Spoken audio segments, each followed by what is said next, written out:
January 19th, 2000. Jonathan Benedict, State's Attorney for Connecticut, holds a press conference to announce the conclusion of an 18-month grand jury, which was presiding over evidence in the Martha Moxley case. After replacing Donald Brown in 1998, Benedict wasted no time in calling a grand jury to decide if the circumstantial evidence they had against one suspect was sufficient for trial. After seeing over 50 witnesses called to testify, the sole juror had returned their decision. They ruled that there was probable cause to indict Micheal Skakel, Martha's neighbour, for her murder.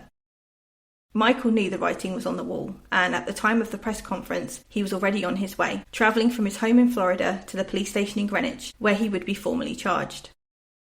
25 years after Martha was found dead, someone was going to trial for her murder, but with no physical evidence, no eyewitnesses, and the defendant being a rich Kennedy relative, would Martha's family see justice?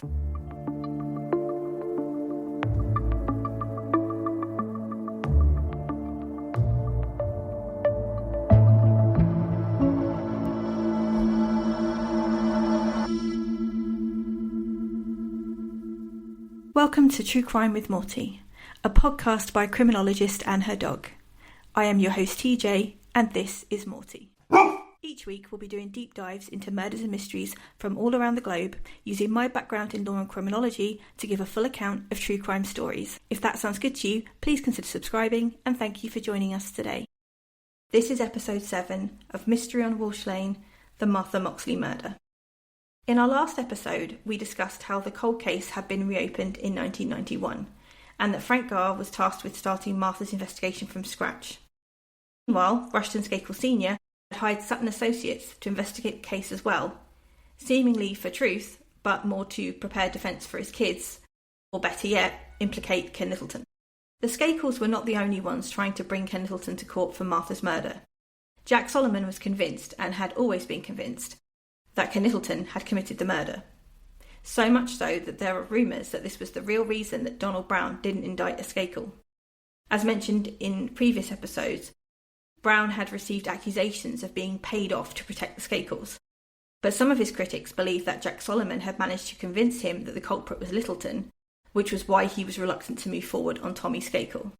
Also mentioned in a previous episode, there was little evidence against any suspect, and there was the discrepancy between the police believing Tommy was the killer and Jack Solomon believing that Ken Littleton was the killer, which contributed to the case stalling.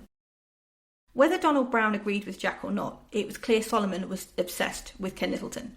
He kept a black folder of crimes that he thought were linked to Littleton based on nothing more than geography, and by that logic, we are all killers.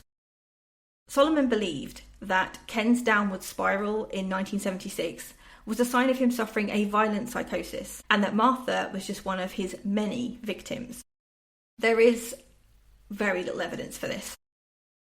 On the one hand, Ken Littleton did have documented health conditions, and he did have issues with substance abuse, which is linked to violence, as I explained in a previous episode. He had also been arrested on assault charges and for theft, and we have also discussed his altercation with the lady in Nantucket in the nightclub, which was awful and would look like a pattern of behaviour. But everything he had done was very different to the kind of violence used in Martha's death. Being violent to women at all is a red flag for me, and he is a logical suspect. But from studying offenders for years, there is a gap between what we know he has done and what was done to Martha. And with them not having a personal connection, it's hard for me to see him reaching the levels of violence in Martha's murder.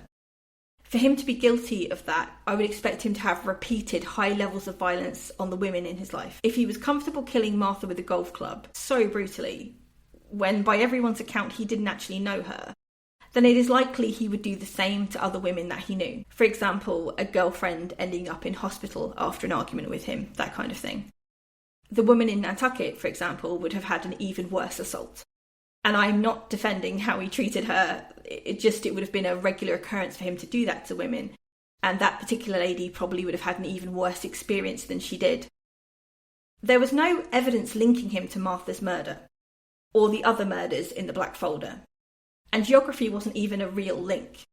An argument could be made for Martha's murder because he was literally on the same street the night that she died. But the other murders weren't really close to Ken. They were sort of scattered around the states that he was living in. Ken had moved around a lot, and so any sort of unsolved crimes or murders in the states in which he'd lived were being put in this book. So you can see how that's not really connected at all. Jack Solomon was not going to let a lack of evidence worry him, though. He had a foolproof plan. In 1992, he set up one of the dumbest sting operations I have ever heard of. And, spoiler alert, it failed. Solomon's brilliant plan was to befriend Ken's ex-wife Mary. Her and Ken had split up, and Ken wanted to repair the relationship, but Mary didn't. Jack Solomon told her that he believed that Ken had killed Martha, and that she, Mary, was the key to bringing an end to Dorothy Moxley's suffering by helping to catch her daughter's killer. The plan was simple, but deranged. He told Mary to arrange to meet Ken on the promise that she is considering reconciliation with him. But in reality, she'll be testing him with a fake story about Martha to see how he reacts. Solomon wants Mary to tell Ken that she cannot reconcile with him without knowing what happened to Martha, because he once confessed to killing her and she needs to know what he did. Ken had never confessed to anything, but Solomon thought that Littleton would admit to killing Martha based on this lie. Yeah, Jack Solomon is unhinged, as the kids would say. But in legal terms, this is a coerced confession. In the 16 years since Martha's murder, Ken has never once said he's even met Martha, let alone killed her. Even when he has been high on drugs and when his mental health was at its worst, his story has not changed. Whether he was guilty and had managed to keep his mouth shut, or he was genuinely innocent and just maintained that, his story has not changed in that time. So why does Jack think he will believe that at some point he has said the complete opposite of this to Mary? Also, if Littleton is innocent of Martha's murder, but is desperate enough to get his wife back, he might agree to anything and confess just to reassure her. If the options are, we don't get back together unless you tell me what you did to Martha, he may lie just to get her back. You can see how this is a problem from the point of view of evidence. It seems like a confession that is either false or coerced or made under duress and is therefore not reliable. For some reason, Frank Garr goes along with this, even though he thinks Littleton's innocent himself. He doesn't believe Littleton did it. And I don't have a clue why anyone would agree to this, because it's bananas to me, but there we are. Mary, Ken's ex-wife, she describes herself as, quote, a simple woman with respect for the law.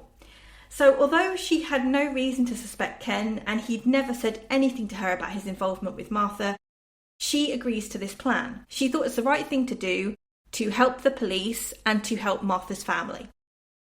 February 1992, Mary meets Ken Littleton in a Boston motel to carry out the plan. She says she needs to know the truth about Martha before she can consider reconciliation. Mary tells Ken the lie. She says that he once confessed to the murder during a road trip and had told Mary that he'd stabbed Martha. Ken is confused by this. The reaction they were waiting for to break the case? Confusion. He says he has no idea why he would say that because he didn't kill Martha, he's sure of that. But he's baffled because he trusts Mary and is now confused why he would say something to her that simply isn't true. Can you imagine how much this would mess with your mind and potentially your memory? I have not experienced the mental health crises that Ken has, nor have I lost years to alcohol and drug abuse. But if someone I trusted told me I had confessed to a crime that I knew I was not involved in, I would have felt like I was losing my mind. I can't begin to understand how scary that would be for someone like Ken, who had times where his mental health had been so fragile, and times when he had acted irrationally or impulsively. Again, this was another Ken is innocent flag for me, because even in these extraordinary circumstances, he firmly denies even knowing Martha and is more confused why he would say that than suddenly trying to defend or explain it. In December of 1992, he tries to help the police again by taking part in a polygraph exam, which he fails. When asked questions about Martha's murder, he says he doesn't know anything, but he was told that he confessed and doesn't know why he would do that. At this point, he still doesn't know that Mary lied about that. He thinks he genuinely confessed to her at some point.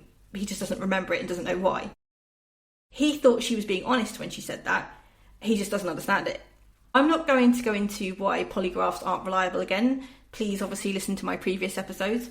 But aside from all the other reasons that I listed, I am not surprised that Ken failed this one after he's been manipulated like that. How does his body respond physiologically to truthful answers when he can no longer know what is true? Jack Solomon bursts into the polygraph exam office screaming at him to confess, realising that he's just being targeted again. Rather than being a witness or assisting in the investigation, Ken Littleton leaves and he refuses to help the police anymore. And I honestly don't blame him. All they've done is create more confusion in this case. And this is what happens when you have police or investigators who get tunnel vision on one person and keep pushing for, quote, the truth, and waste time and resources, only then to find out it was someone else entirely. So while all these investigations are going on, the cold case with Frank and Jack, the Sutton Associates doing their research, Jack's scheme to entrap Ken Littleton, while all this is happening, there is yet another person researching Martha's case, and that is author Dominick Dunne.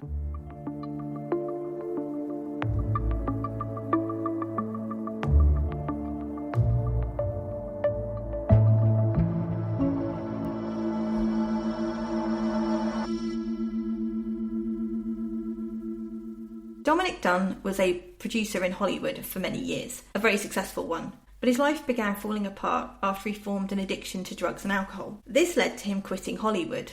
Literally, one day he just got in his car and drove until it gave out. And he started his life completely over. Then, in 1982, his daughter Dominique, an actress who had just finished filming the first Poltergeist movie, was murdered by her ex-boyfriend, a man called John Thomas Sweeney. Dominic was devastated by the loss and enraged by the legal system that sentenced Sweeney to just 3 years in prison for Dominique's murder. After Dominique died, Dunne started a career as a true crime writer, working for publications like Vanity Fair, covering celebrity scandals and true crime, as well as being an activist for victims and their families.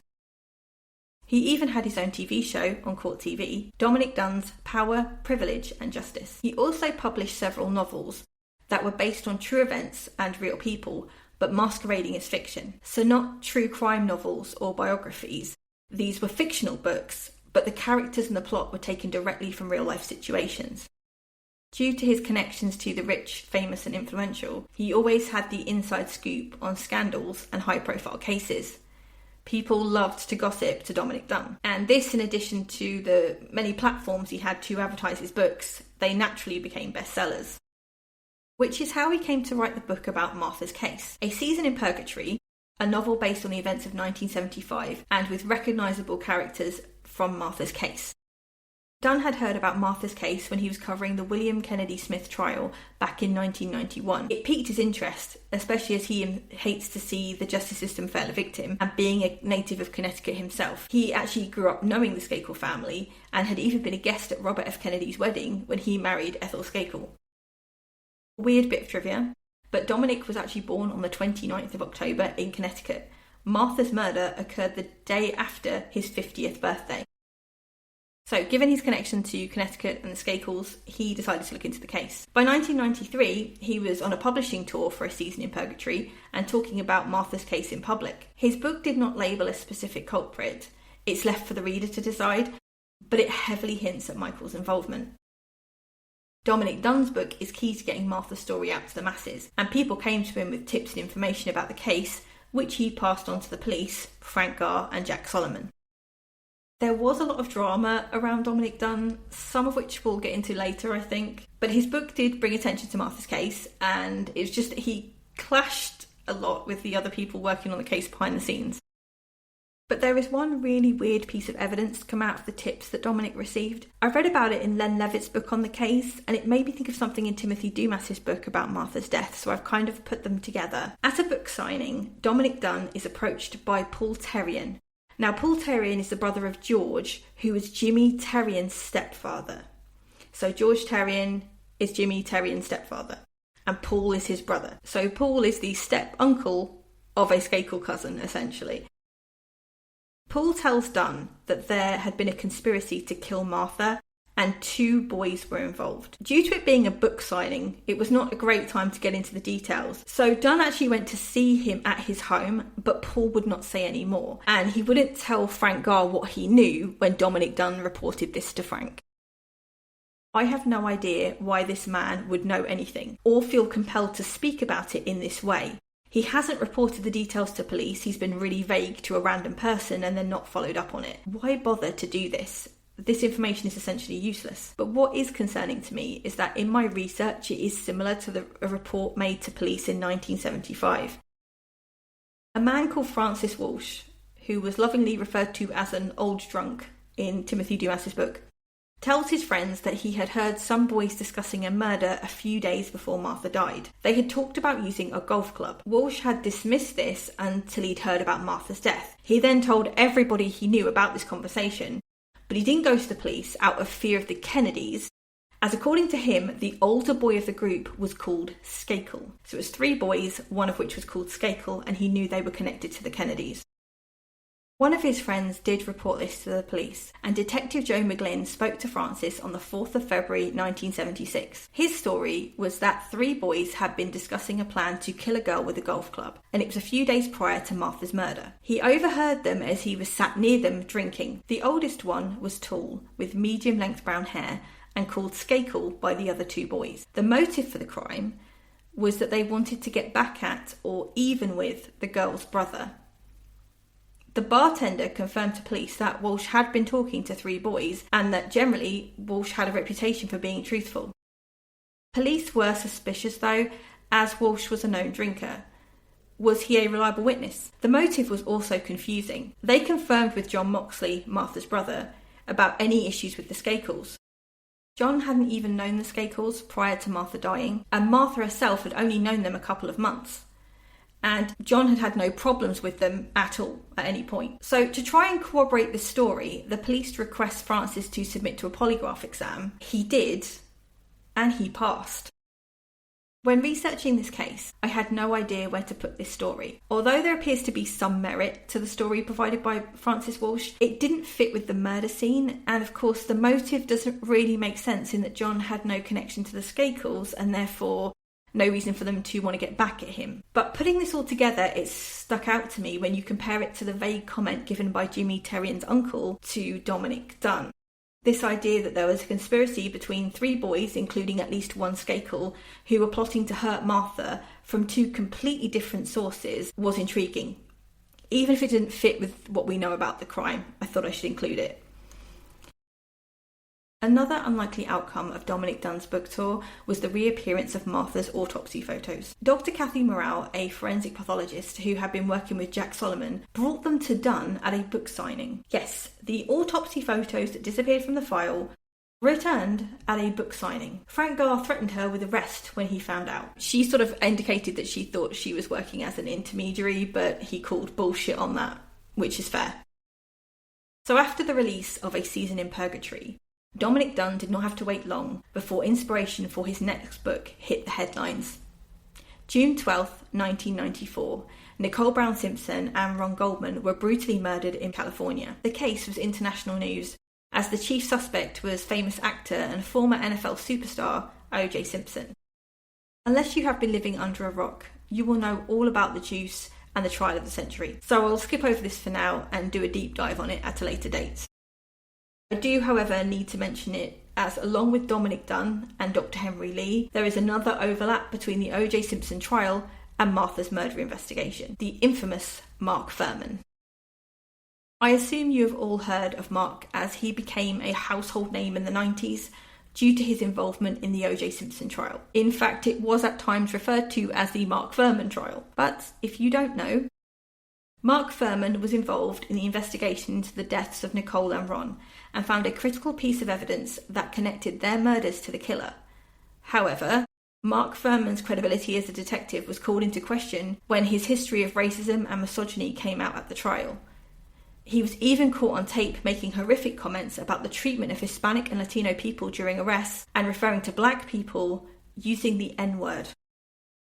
Understandably, it was assumed that he could not be trusted to be fair and impartial in a case that had a black American as the main suspect. It was suggested that he could have planted evidence to frame OJ rather than happen across it in the course of the investigation.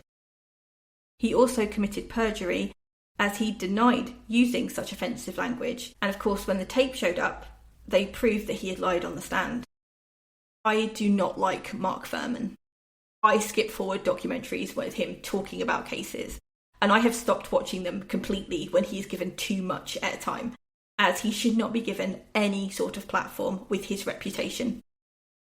And not least because he has the audacity to blame the prosecution for the trial problems in OJ, when it was his actions that contributed to so much controversy. He has no accountability for himself or his offensive, backwards behaviour and views, so I don't like him. So it makes me really ill to say that he is a capable detective. He is. I find it hard to rationalise that, as a man so ignorant and, in my opinion, stupid enough to dislike people over their race or gender could not possibly be an efficient thinker. To me, the two are mutually exclusive. But he does have some ability at his job. And ironically, when it comes to OJ, he would have been unlikely to frame Simpson, as he respected him due to OJ's incredible ability at American football. Like most racists, he's illogical. And when it comes to sport, they do seem to forget about skin colour, unless when you're in England and someone misses a penalty in an England game and then suddenly the racists are out in force calling them all kinds of names. It's awful. Anyway, back to Mark Furhman. What's he got to do with Martha? Well, after embarrassing himself and the entire police profession at the O.J. Simpson trial, he then went on to be a celebrity of sorts and wrote a book about the trial and, predictably, ended up as a consultant on Fox News. But after his O.J. Simpson book became a bestseller, Mark wanted to write another book and hopefully redeem himself in the eyes of the public by solving a cold case. The Martha Moxley case. He'd heard about it from Dominick Dunne. They'd met at the OJ trial, and Dominick felt that Mark had been the wrong focus for all the anger and recrimination that followed. I am not sure that I agree with Dunne's assessment on that. Mark Furhman brought that anger on himself. But to be entirely fair and balanced, Mark Furhman, for all his many faults, didn't actually kill Ron and Nicole. The focus should have been on the evidence, and it did shift to Mark, so perhaps that's why Dunne had some sympathy for him. He wasn't a killer, but he was the one being ripped apart for it all. Dunne felt that Mark's notoriety and his wish to prove himself could be dynamite for Martha's case, and planned to use his personal in with the Moxley family to get Mark some help. And that is how Mark ended up in Belle Haven in 1997, researching his book on the case.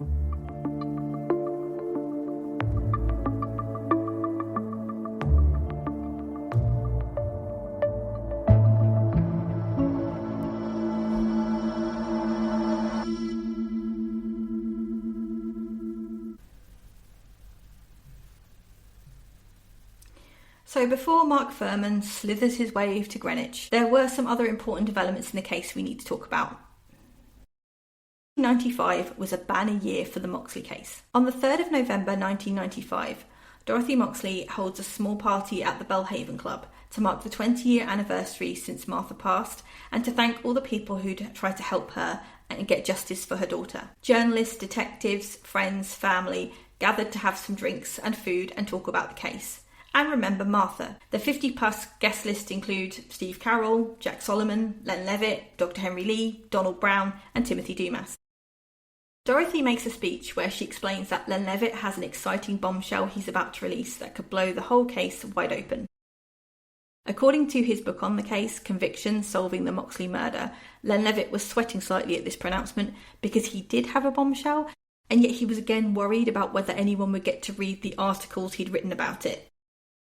So what did Len know? What was his bombshell? Well, back at the beginning of 1995, Len had finally had an update from Sutton Associates.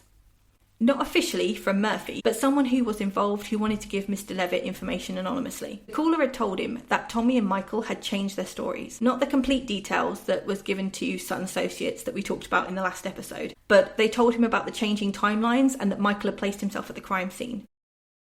The other pertinent information was that an analysis on the crime scene was completed by the Academy Group. The Academy Group was a consulting group led by two former FBI members, Roger DePue and Kenneth Baker. While at the Bureau, they had worked in a behavioural science lab studying serial killers. They advised the Sutton Associates that Martha knew her killer. They believed the lack of defence wounds and the lack of screaming heard indicated that Martha was not expecting the attack. She knew this person and didn't feel threatened enough by them to react.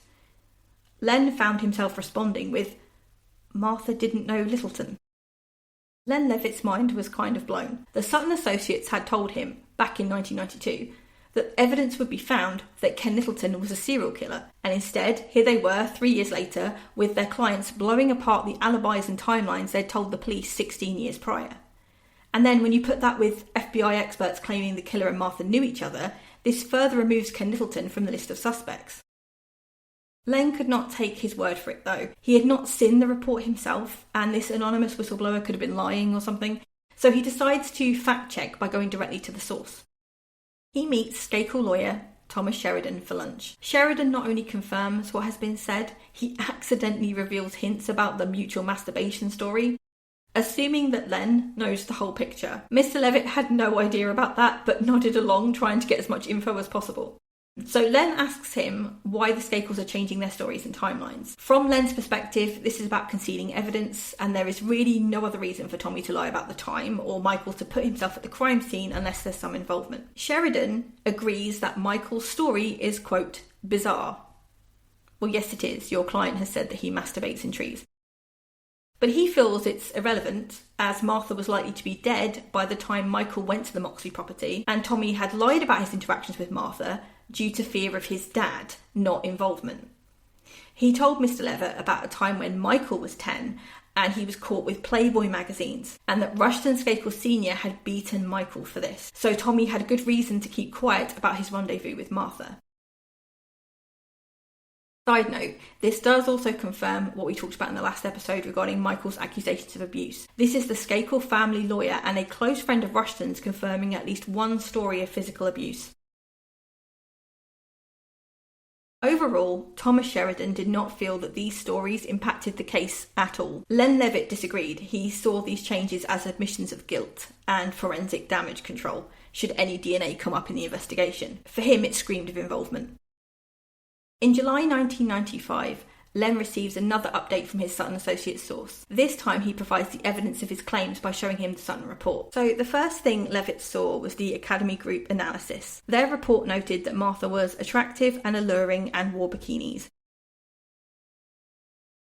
Which, you know, she's a 15-year-old child, so her wearing a bikini is not an invitation to anything. But the idea is that she was appealing to the young men in the Skakel household, and that related to the crime. That the, quote, savagery used to kill her was due to, quote, personal rage after being rejected by her, most likely a rejection of a sexual interaction. The Academy Group felt like the location chosen, i.e. confronting Martha on her property, indicated that the killer knew the area and felt, quote, comfortable operating there, and obviously knew Martha's route home and what time she was due back, allowing the killer to ambush her at exactly the right moment. So this was all already pointing away from it being a random person in Belle Haven, or someone like Ken Littleton who doesn't know Martha or the area despite moving to Belle Haven that evening. What it's indicating is that a resident killed Martha, someone from Belle Haven who knew her. Then they describe the attack itself. After Martha was first attacked, she ran away from the driveway across the lawn. The attacker had overtaken her. Most likely she was disorientated and slower from being hit, as I've mentioned before. But this could also point to it being an athletic killer who managed to get past her. The killer then pushes her to the ground and continued to hit her with the golf club. I'm just going to quote this directly from Len Levitt's book as he read it from the report. The report said, quote, the initial blows to the head were struck with the entire club and were done with full, powerful swings. These repeated blows to the victim's head provide a clear indication of personalised rage, again indicating an acquaintance with the victim. Due to the inexperience, his attack resulted in overkill in that he struck the victim on the head 14 or 15 times. End quote. That does not bear thinking about. It does confirm, though, that this was not a sexual assault gone wrong with a random interloper. The killer had an attachment to Martha, and then this interaction the night she died created a rage that could not have come through without some form of prior relationship. She knew her killer. The Academy report also lists the traits of Martha's killer. The killer is described as having an explosive temper, history of fighting, strong sibling rivalry, behavioural problems at school and at home, using drugs and alcohol the evening of the murder to encourage him to approach her, problem child, fantasised about sexual relationship with the victim, probably using pornography, window peeping, nocturnal activities, emotional loner. While Len Levitt is reading this profile, he realises that the Academy Group have just accurately described Micheal Skakel. And I'm just going to remind you that this was the investigation that Rushton Skakel Sr. spent around $1 million on to exonerate his children and to hold Kendleton accountable. Money well spent, huh? Next up in the Sutton report was the Dr. Stanley Leslie reports from 1976. I mentioned them briefly in previous episodes, but the assessment was included in the Sutton report, so I will go into more detail here. Dr. Stanley Leslie reports that Tommy told him that he had spoken to Martha by the door for less than 5 minutes, and she asked him to meet her later, which he declined, and his reason for this was his homework on the log cabin. He had no recollection of the time he spent with Martha at all, but could remember everywhere he went and what he did once he got in the house in roughly 5-minute increments, right up until he went to bed. We now know, of course, that this was all a lie. He was with Martha until 9:50, according to his interview with the Sutton Associates, and the police had discovered the lie about the log cabin report back in 1975. Essentially, what he told Dr. Stanley Leslie matched his statements to police, and the only part that appears to be truthful is that he watched TV with Kendleton, as they both confirmed that, and that he handed Andrea Shakespeare Julie's keys at the front door. The really troubling part is the 1 a.m. phone call from Dorothy Moxley. Julie had answered the phone and woken Tommy to ask when he had last seen Martha. He said 9:30 p.m. by the back door. So at 9:30 p.m. on the 30th of October was the last time he saw her. He said that 1 a.m. on the 31st of October. As mentioned in the previous episode, why was he lying about the time at 1 a.m. when Mrs. Moxley called, before anyone knew that Martha was dead? Admittedly, Mrs. Moxley had called to say her daughter was not home. That's a bit worrying. But at 1 a.m, it was possible that Martha was safe and well somewhere, and there would be no need to lie about the time that she left. But he did lie. And did this mean he knew that something had happened to Martha, and this time change, along with all the lies told to detectives and psychiatrists and any other people, was an indicator of knowledge or of involvement? Jim Murphy of the Sutton Associates felt that this first lie to Mrs. Moxley was simply because Tommy was a nervous teen. And to be entirely fair to Tommy, it could have been a genuine mistake made when you're half asleep in the early hours of the morning. But whether lie or mistake, on Halloween 1975, he continued this claim as the years passed. This time change, and leaving out crucial information about his interactions with Martha in every statement and every interview, at some point it becomes intentional, which leaves the question: if Tommy lied about Martha at 1 a.m, almost 12 hours before her body was found, then did he know Martha was already dead? And if so, was he the murderer? Now, there's a lot of information about Micheal in the Sutton report, but I am saving that all for the next episode, where I'll be doing a deep dive on the evidence against Micheal. But one thing I will mention now, which was a theme in the early 90s within all the investigations, is that the Sutton report highlighted that there was evidence that Micheal Skakel did not go to the Terrians' house at 9:20 with his brothers. Rushton Skakel Jr., who's Michael's older brother, and one of the people who did go to the Terrians the night Martha died, had told Dr. Leslie that Micheal was not at the Terrians that evening. This new information seemed to be confirmed by the other brother who went, John Skakel, in 1993. During hypnosis to retrieve evidence from the night Martha died, John was asked who was in the car with him at the Terrians. John listed everyone who was expected except Micheal. Now, it should be noted that John thought there was someone else there, but he just couldn't quite place Micheal in the car or at the Terrians. So John could be mistaken. It was almost 20 years later that he was under hypnosis. But Rushton Skakel Jr.'s comments were in 1976. So now we have two of Michael's alibi witnesses in two statements, 18 years apart, that seem to deny he went to the Terrians and was in fact in Belle Haven at the time Martha died.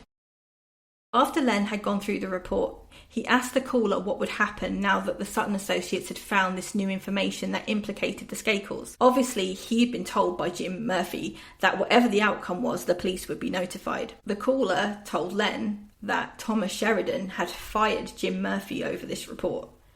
As predicted, the Skakels never had any intention of the truth coming out, and the police were not told about this. So Len is sitting on this bombshell at the anniversary party and is not sure if and how he could release this information to the public. He has written articles on it, but after his last experience with publishing on Martha's case, he's not hopeful they're going to come out when he expects.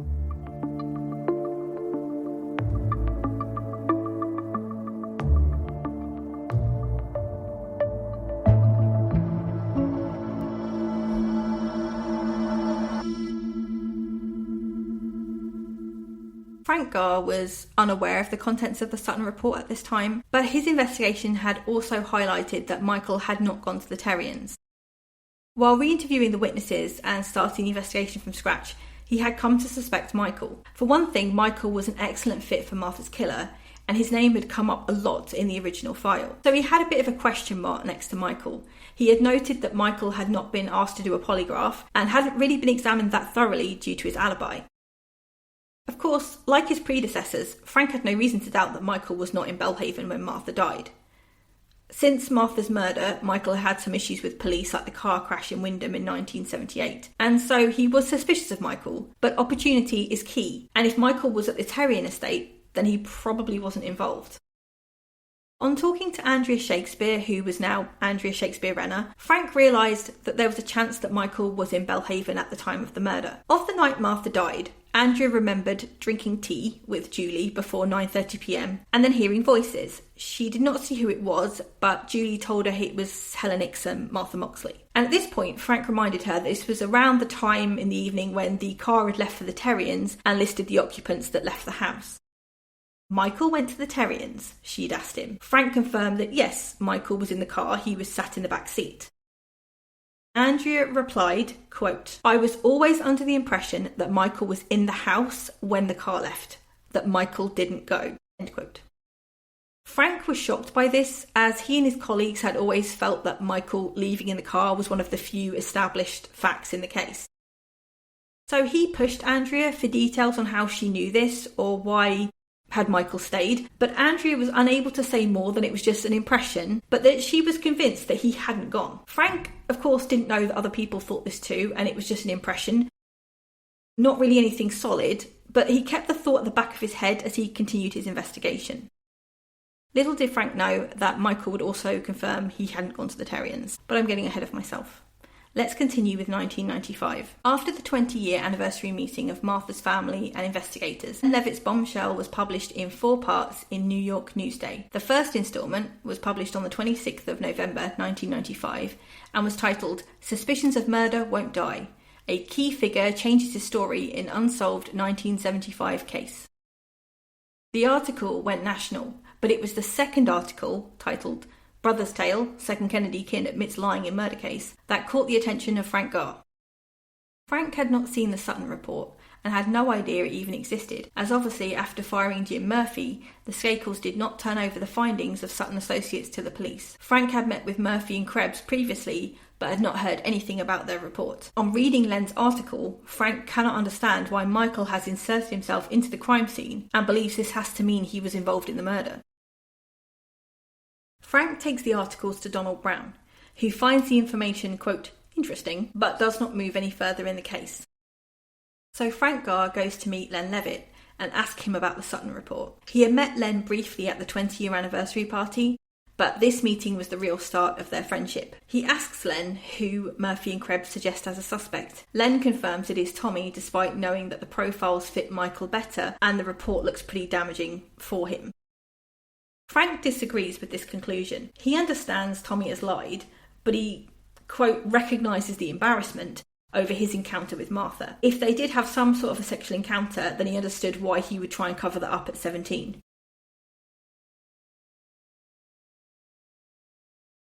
His main reason for believing Tommy, though, is that Ken Littleton and Tommy accidentally alibi each other. If Martha was killed somewhere between 9:30pm, when she was last seen at the Skakels, and 11pm when John Moxley came home and kind of walked through the garden, and Tommy and Ken watching a movie at 10:20 in the middle of that period of time confirms that neither of them were involved. Both say the other was acting normal and wearing the same clothes, nothing that would indicate that, say, they'd just killed someone and had recently been covered in blood. And Frank believes that the Skakels' narrative about Ken Littleton being a serial killer was to protect themselves, and confirms that if he had done it, if they had any evidence, they would throw him under a bus. The fact that they hadn't done that is simply because they can't. They had no reason to suspect him, or they would have gone to the police with that information immediately. Speaking of Littleton, he was of course included in the Sutton Associates file, as he was the target of their investigation. His arrests and legal troubles were well documented, and they also labelled every strange occurrence that happened on Walsh Lane that night as him. They put him everywhere. So, as an example, when Micheal said he felt a presence in the Moxley garden, they wondered if that was Littleton. Despite the fact that Micheal said that after he felt this presence, he ran home and the house was locked up and everybody was in bed, they still thought it was possible that it was Littleton. Of course, it is possible that Ken Littleton was the presence. He might have been the person there, but they had no evidence to think that that was him. In fact, quite the opposite. He seemed to be one of the few people who didn't leave the Skakel house the night of the murder. And Micheal, if he's telling the truth about feeling a presence there, it could have literally been anyone. They had no description of who this person was. So they had no evidence it was Ken, but they decided that was probably Ken Littleton.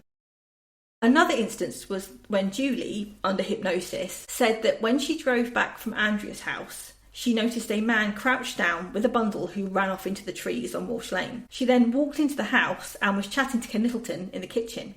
Despite saying that she saw Ken in the house a minute later and saying that she saw a man running off towards the trees, not I saw Ken running towards the trees or our tutor Ken Littleton was running down the road, she said a man. Despite that, they seemed to think that the man running down the street was Ken Littleton. How could they possibly think that was Ken Littleton when Julie has just said that she was speaking to him a minute later and she knows exactly who he is and would be able to say it was him running down the road? The investigators did manage to work out that he can't quite be in two places at once and concluded that it was not Ken. They interviewed Ken and he told Sutton Associates that if Tommy had killed Martha, then she would have had to have died after 10:30 p.m. He has no idea where Tommy went after they finished watching the movie together, so it's possible at some point after then, but not before. Ken was more suspicious of Tommy now that he knew that the log cabin report was a lie, but he was still sure that Tommy was with him at 10:20 till roughly 10:40. But what was more interesting was that he repeated his suspicions of Micheal to the Sutton Associates and said that he had a total lack of regard for life and that he'd even been out shooting animals the day after Martha had died. So while the whole community is in shock, Micheal is out killing things. And seeming to confirm what Rushton Skakel Jr. and Andrea Shakespeare said, Littleton indicated to the Sutton Associates that Micheal did not go to the Terrians the night Martha died, that he'd stayed in Belle Haven. Frank had considered Micheal as a potential suspect for some time, and this admission that he was at the crime scene confirms those suspicions, in addition to all these witnesses seemingly destroying his alibi.